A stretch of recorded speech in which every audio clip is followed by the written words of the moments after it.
क्या आपको भी मिल गई पहली चिट्ठी? एक चतुर व्यक्ति को काल से बहुत डर लगता था। एक दिन उसे चतुराई सूझी और काल को अपना मित्र बना लिया। उसने अपने मित्र काल से कहा, मित्र, तुम किसी को भी नहीं छोड़ते हो।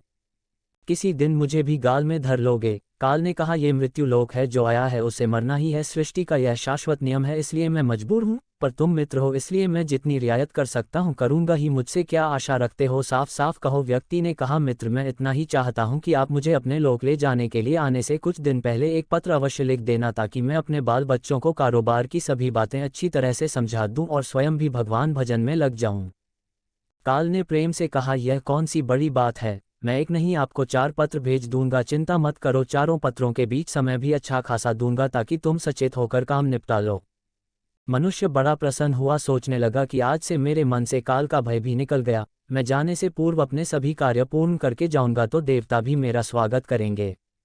दिन बीतते गए, आखिर मृत्यु की घड़ी आ पहुंची। काल अपने दूतों सहित उसके समीप आकर बोला, मित्र, अब समय पूरा हुआ, मेरे साथ चलिए। मैं सत्यता और दृढ़तापूर्वक अपने स्वामी की आज्ञा का पालन करते हुए एक क्षण भी तुम्हें और यहाँ नहीं छोड़ूंगा। मनुष्य के माथे पर बल पड़ गए, भृकुटी तन गई और कहने लगा, धिक्कार है तुम्हारे जैसे मित्रों पर, मेरे साथ विश्वासघात करते हुए तुम्हें लज्जा नहीं आती। तुमने मुझे वचन दिया था कि लेने आने से पहले पत्र लिखूंगा। मुझे बड़ा दुख है कि तुम बिना किसी सूचना के अचानक दूतों सहित मेरे ऊपर चढ़ाए। मित्रता तो दूर रही, तुमने अपने वचनों को भी नहीं निभाया। काल हंसा और बोला, मित्र, इतना झूठ तो न बोलो, मेरे सामने ही मुझे झूठा सिद्ध कर रहे हो। मैंने आपको एक नहीं 4 पत्र भेजे, आपने एक भी उत्तर नहीं दिया। मनुष्य ने चौंक कर पूछा, कौन से पत्र? कोई प्रमाण है? मुझे पत्र प्राप्त होने की कोई डाक रसीद आपके पास है तो दिखाओ।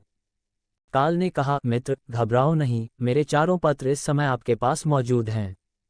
मेरा पहला पत्र आपके सिर पर चढ़कर बोला, आपके काले सुंदर बालों को पकड़कर उन्हें सफ़ेद कर दिया और यह भी कहा कि सावधान हो जाओ, जो करना है कर डालो।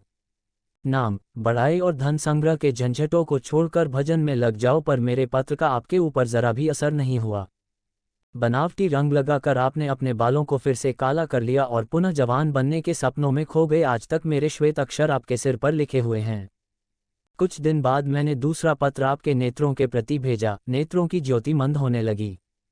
फिर भी आंखों पर मोटे शीशे चढ़ाकर आप जगत को देखने का प्रयत्न करने लगे। 2 मिनट भी संसार की ओर से आंखें बंद करके ज्योतिस्वरूप प्रभु ओम का ध्यान मन में नहीं किया। इतने पर भी सावधान नहीं हुए तो मुझे आपकी दीनदशा पर बहुत तरस आया और मित्रता के नाते मैंने तीसरा पत्र भी भेजा।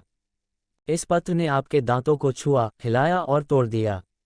आपने इस पत्र का भी जवाब न दिया, बल्कि नकली दांत लगवाए और जबरदस्ती संसार के भौतिक पदार्थों का स्वाद लेने लगे। मुझे बहुत दुख हुआ कि मैं सदा इसके भले की सोचता हूँ और यह हर बात एक नया बनावटी रास्ता अपनाने को तैयार रहता है।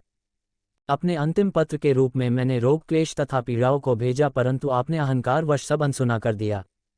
जब मनुष्य ने काल के भेजे हुए पत्रों को समझा तो फूट फूट कर रोने लगा और अपने विपरीत कर्मों पर पश्चाताप करने लगा। उसने स्वीकार किया कि मैंने गफलत में शुभ चेतावनी भरे इन पत्रों को नहीं पढ़ा। मैं सदा यही सोचता रहा कि कल से भगवान का भजन करूंगा, अपनी कमाई अच्छे शुभ कार्यों में लगाऊंगा, पर वह कल नहीं आया। काल ने कहा, आज तक तुमने जो कुछ भी किया, राग, रंग, स्वार्थ और भोगों के लिए किया, जानबूझकर ईश्वरीय नियमों को तोड़कर जो काम करता है वह अक्षम्य है। मनुष्य को जब अपनी बातों से काम बनता नजर नहीं आया तो उसने काल को करोड़ों की संपत्ति का लोभ दिखाया। काल ने हंसकर कहा, मित्र, यह मेरे लिए धूल से अधिक कुछ भी नहीं है। धन, दौलत, शोहरत, सत्ता, ये सब लोभ संसारी लोगों को वश में कर सकता है, मुझे नहीं। मनुष्य ने पूछा, क्या कोई ऐसी वस्तु नहीं जो तुम्हें भी प्रिय हो, जिससे तुम्हें लुभाया जा सके? ऐसा कैसे हो सकता है? काल ने उत्तर दिया, यदि तुम मुझे लुभाना ही चाहते थे तो सच्चाई और शुभ कर्मों का धन संग्रह करते। यह ऐसा धन है जिसके आगे मैं विवश हो सकता था, अपने निर्णय पर पुनर्विचार को बाध्य हो सकता था, पर तुम्हारे पास तो यह धन धेले भर का भी नहीं है। तुम्हारे ये सारे रुपए, पैसे, जमीन जायदाद, तिजोरी में जमा धन संपत्ति सब यहीं छूट जाएगा। मेरे साथ तुम भी उसी प्रकार निवस्त जाओगे जैसे कोई भिखारी की आत्मा जाती है। काल ने जब मनुष्य की एक भी बात नहीं सुनी तो वह हाय हाय करके रोने लगा। सभी संबंधियों को पुकारा, परंतु काल ने उसके प्राण पकड़ लिए और चल पड़ा अपने गंतव्य की ओर। काल ने कितनी बड़ी बात कही। एक ही सत्य है जो अटल है, वह है कि हम एक दिन मरेंगे जरूर। हम जीवन में कितनी दौलत जमा करेंगे, कितनी शोहरत पाएंगे, कैसी संतान होगी, यह सब अनिश्चित होता है, समय के गर्भ में छुपा होता है, परंतु हम मरेंगे एक दिन। बस यही एक ही बात जन्म के साथ ही तय हो जाती है। ध्रुव सत्य है, मृत्यु काल कभी भी दस्तक दे सकता है, प्रतिदिन उसकी तैयारी करनी होगी। समय के साथ उम्र की निशानियों को देखकर तो कम से कम हमें प्रभु परमेश्वर की याद में रहने का अभ्यास करना चाहिए। और अभी तो कलयुग का समय है, इसमें तो हर एक को, चाहे छोटा हो या बड़ा, सबको प्रभु परमेश्वर की याद में रहकर ही कर्म करने हैं।